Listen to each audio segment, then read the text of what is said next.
할렐루야. 할렐루야. 하나님께서 우리 가운데 함께 하실 줄 믿습니다. 옆에 계신 분들과 이렇게 인사하겠습니다. 하나님이 당신을 사랑하십니다. 고백하겠습니다. 하나님께서 당신을 위해 예수님을 보내셨습니다. 고백하겠습니다. 하나님께서 당신을 위해 예수님을 보내셨습니다. 아멘이시죠? 우리를 위해서, 나를 위해서 우리 구주께서 오신 줄 믿습니다. 여러분, 오늘날 우리는 수많은 정보와 또 이야기들의 홍수 속에서 살아갑니다. 요즘 AI가 뉴스를 분석하기도 하고요.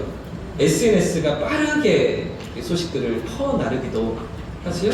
또 하늘을 나는 드론이 영상을 찍어서 현장의 상황들을 분위기를 자세히 또 전송하는 그런 시대를 우리가 살아가고 있습니다. 예를 들면 요즘은 인공지능을 통해서 이 뉴스 기사를 활용하는데 이것을 토대로 투자를 하거나 또 자산 관리를 하는 사람들이 늘어나고 있다고 합니다. 실제로 이미 작년부터 이런 일들이 진행되고 있는데 SK텔레콤에서 AI 글로벌 금융 시그널이라는 서비스를 선보이면서 국내외 경제 동향을 AI가 분석해 주기도 하고요. 내가 관심을 갖고 있는 종목이, 주가 종목이 향후 1년 동안, 3년 동안, 5년 동안 전망이 어떤지, 투자할 만한지 이런 것들을 알려주는 그런 서비스를 하고 있다고 합니다. 그래서 투자할 만하다, 정상, 조금 위험하다, 주의, 안 된다 하지 마라, 위험, 이렇게 세 단계로 평가를 하면서 사람들이 어떻게 자산 관리를 해야 되는지 AI가 판단하고 분석해 주기도 하고요.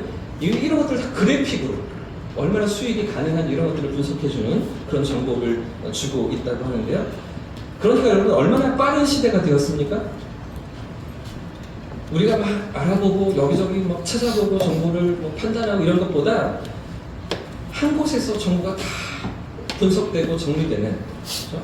정말 빠르게 이 정보를 우리에게 제공해주는 그런 시대를 우리가 살아가고 있지 않습니까? 실시간으로 속보가 올라오기도 하고요. 라이브 중계로 또 어떤 사건을, 어떤 상황들을 빠르게 전달해주는 그런 시대를 우리가 살아가지 않습니까? 하지만 여러분, 2000년 전, 오늘 본문의 상황을 생각해 보십시오. 2000년 전 베들레헴 들녘에서 양들을 지키던 목자들을 한번 떠올려 보십시오. 이 목자들은 어떻게 예수님이 탄생하신 소식을 듣고 있습니까? 하나님의 천사가 직접 전달해 준 이야기였죠. 밤하늘에 나타난 천군 천사들을 통해서 온 세상에 미칠 구원의 소식, 소망의 소식을 듣게 되었는데요. 오늘 이 시간 목자들에게 들려진 기쁨의 소식을 우리가 살피면서 우리에게 주시는 하나님의 위로가 무엇인가, 하나님의 소망이 무엇인가를 함께 생각할 수 있길 원합니다. 먼저 본문에서 우리가 주목해야 될 것은 예수님의 탄생 소식이 가장 먼저 누구에게 전해졌는가 하는 것인데요. 제일 먼저 누구에게 전달되었습니까? 자, 8절과 9절 말씀을 같이 한번 읽어보겠습니다. 2절 시작. 그 지역에 목자들이 밤에 밖에서 자기 양떼를 지키더니 주의 사자가 곁에 서고 주의 영광이 그들을 두루 비추매 크게 무서워하는지라. 여러분, 누구에게 가장 먼저 이 예수님의 탄생 소식이 들려지고 있습니까? 한번 따라해 보겠습니다. 평범한 목자들이었다. 한 번 더요. 평범한 목자들이었다. 그렇습니다. 아주 평범한 그런 목자들이었습니다. 그들은 왕이 아니었습니다. 그런 학자도 아니었습니다. 그들은 귀족도 아닌 밤에 양떼를 돌보고 있던 평범한 목자들이었는데요. 여러분, 당시의 목자들은 유대 사회에서 가장 낮은 계층에 속하는 사람들이었습니다. 그들은 주로 밤낮 없이 양떼를 돌보는 고된 노동을 해야 되는 그런 사람들이었고요. 또 마을이나 도심에서 떨어져 있어서 양떼를 치기 위해서 들녘에서 생활을 하며 그렇게 외딴 곳에 있어야 되는 사회적으로 고립되어 있던 사람들이었는데요. 그러다 보니 보통 어떤 사람들이 이 양떼를 치는 일들을 했었을까요? 주로 어떤 사람들이 그런 일들을 하게 됩니까? 대부분 교육을 제대로 받지 못한 사람들입니다. 부유하거나 권력이 있는 그런 사람들이 아니라 경제적으로 어려운 사람들이 이런 일들을 하곤 했었는데요. 특히 당시 유대 사회는 율법을 철저히 준수하는 것이 아주 중요한 덕목 가운데 하나였습니다. 그 유대 문화에서, 생활권에서 율법을 어떻게 지키는가 하는 것이 늘 관심의 대상, 늘 초미의 관심이어서 하나님과의 관계를 잘 유지하고 의롭다고 인정받는 사람들은 율법을 잘 지키는 사람들, 율법을 따라 잘 생활하는 사람들, 이것이 신앙생활의 핵심이라고 생각하던 그런 시대였는데, 하지만 이 목자들은 어떤 상황이었을까요?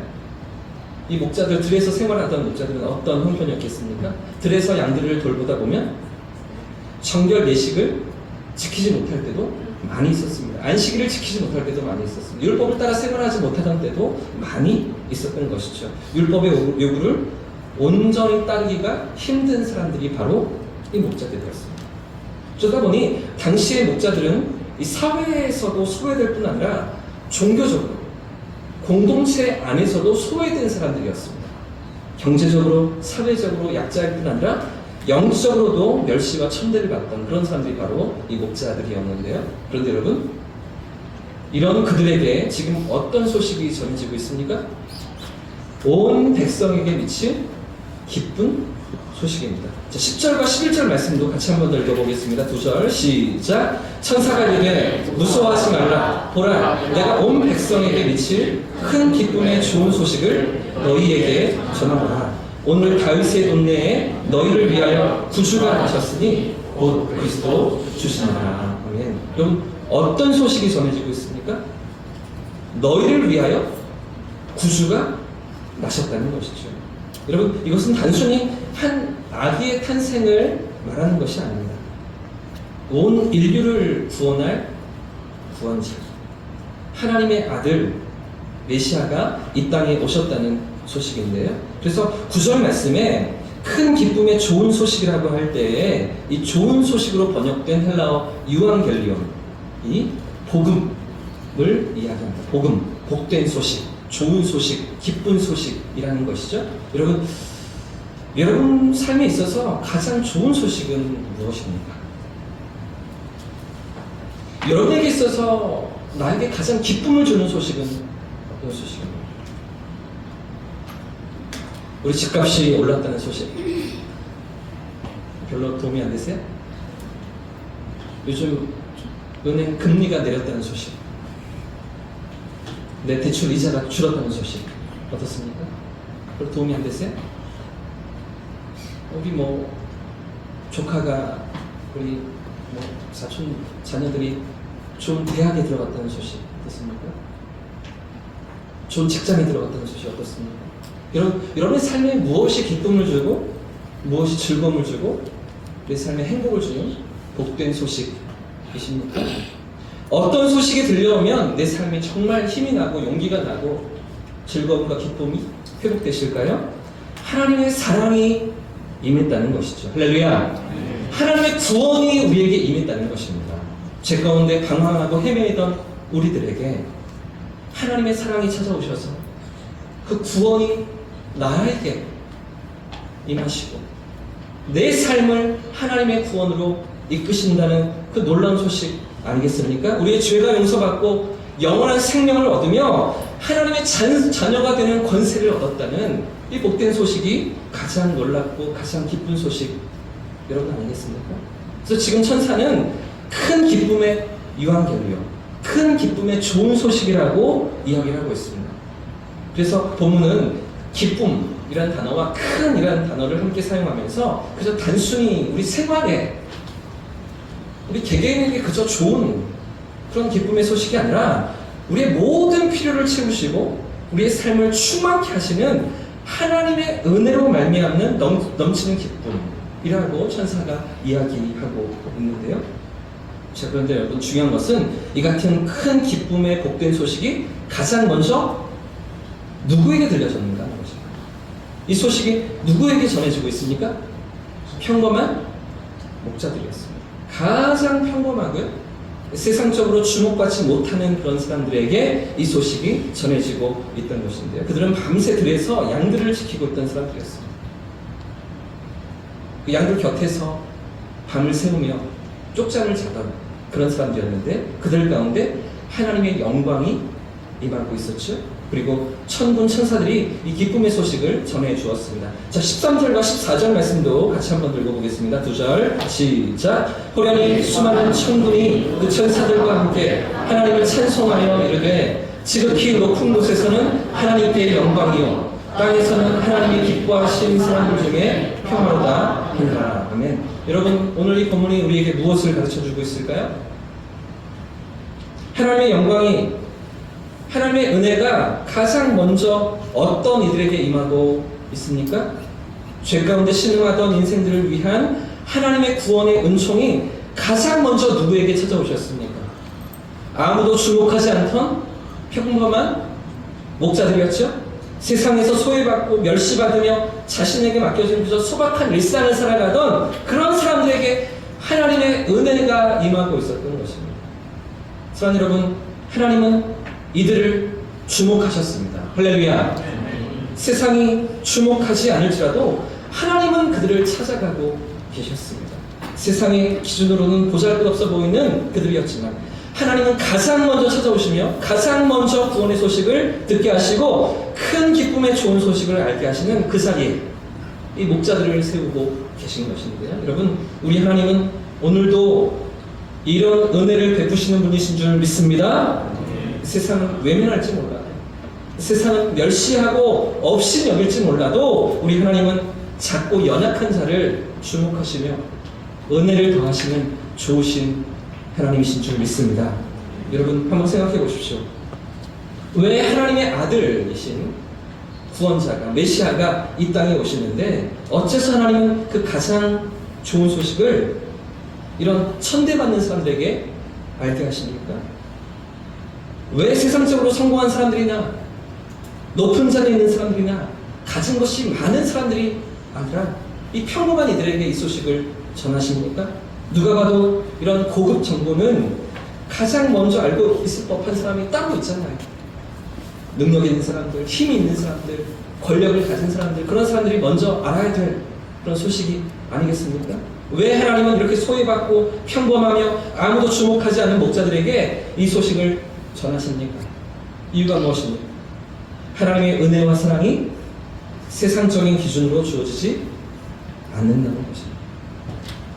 하나님의 사랑은 세상적인 평가에 의해서 이루어지지 않는다는 것이죠. 어떤 사람들을 찾으실까요? 마음이 가난하고 겸손한 사람들을 찾으십니다. 세상에서 스스로 낮아진 사람들, 자신의 부족함을 인정하고 하나님의 도움 없이는 살아갈 수 없음을 고백하는 자들, 그런 사람들을 하나님께서 찾아오시는 것이죠. 그래서 예수님께서도 산상수훈에서 이렇게 말씀하십니다. 심령이 가난한 자는 복이 있나니 천국이 그들의 것입니다. 할렐루야. 가난한 심령으로 은혜를 구하는 이들에게 오늘도 하나님은 찾아와 주시고 만나 주시는 줄 믿습니다. 그렇기 때문에 여러분, 2024년 성탄절을 맞이하면서 우리 삶에 필요한 것은 성공이 아닙니다. 명예가 아닙니다. 물질적인 풍요로움, 이런 것들이 아닙니다. 결국 사라지고 말 것들, 세상의 것들이 아니라 하나님의 시선으로 우리를 바라보면서 하나님의 은혜 앞으로 우리가 나아가야 할 줄 믿습니다. 여러분, 오늘 우리 구주의 나심이 우리에게 가르쳐주고 있는 것은 하나님께서 가장 낮고 천한 자리로 찾아오셨다는 것입니다. 그러므로 오늘 우리도 우리의 마음을 더 낮추고 더욱 겸손하여져서 우리 삶 가운데 주님이 왕으로 오시도록 우리의 삶을 열어드리는, 우리의 길을 열어드리는 저와 성도님들 되시길 축복합니다. 세상이 아닌 하나님 그분께 소망을 두고 그분의 은혜 앞에 우리의 삶을 맡겨드리고 영원히 변치 않으시는 그분의 사랑과 은혜를 붙드는 저와 여러분의 삶이길 축복합니다. 여러분, 그런가 하면 하나 더 생각해 봐야 할 것은 우리 구주의 오심이 이 같은 목자들에게만 아니라 더 많은 모든 인류를 위한 대속의 제물로 오셨다는 사실인데, 한 번 더 따라해 보겠습니다. 모든 인류를 위해 오셨다. 그렇습니다. 우리 주님의 오심은 모든 인생들을 위한 일이었다는 거죠. 물론 가장 먼저 찾아주신 사람들이 있었습니다. 그러나 결국에는 우리 구주의 오심이 모든 인생들을 위한 일이었는데 10절 말씀이 그 사실을 가르쳐줍니다. 천사가 이렇게 선포하죠. 제가 한번 더 읽어보겠습니다. 천사가 이르되 무서워하지 말라. 보라, 내가 온 백성에게 미칠 큰 기쁨의 좋은 소식을 너희에게 전하노라. 2000년 전 우리 주님의 오심이 어떤 이들을 위함이었습니까? 어떤 사람들을 위함이었습니까?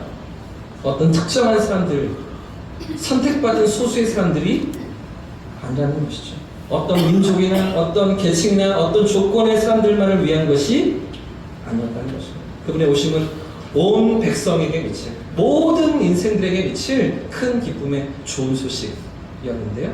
다른 말로 바꾸면 우리 모두를 위한 구원을 위해 예수님께서 오셨다는 것입니다. 저와 여러분을 위해서, 이 땅을 살아가는 모든 인생들을 위해서 구주께서 오셨다는 것이죠. 부자든 가난하든 성공한 자든 실패한 자든 모든 사람이 그분의 은혜와 사랑 안으로 초청받고 있다는 것입니다.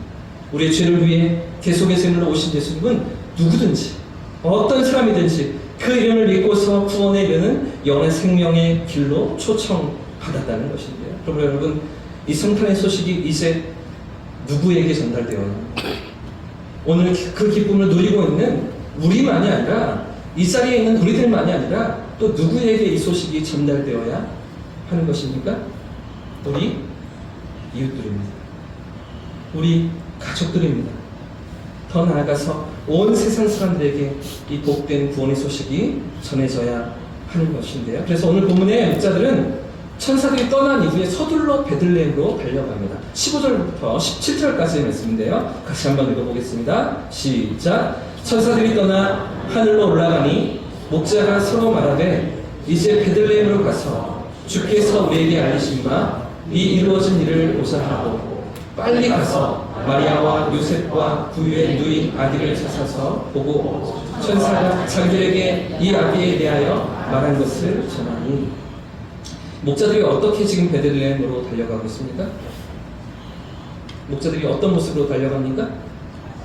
빨리 가서 곧장 가서, 그렇죠? 지체하지 않았습니다. 신속히 달려가서 아기로 오신 예수님께 경배하고 천사들이 들려준 그 이야기를 전달하고 있는데요. 16절 말씀에 보니까 그렇게 달려가서 마리아와 요셉을 만나고 있죠. 자, 그리고 17절도 보시면 천사가 말한 것을 어떻게 했다고요? 천사가 자기들에게 이 아기에 대하여 말한 것을 어떻게 해요? 전했습니다. 여기 전했다라는 단어가 아주 중요한데요. 전하다.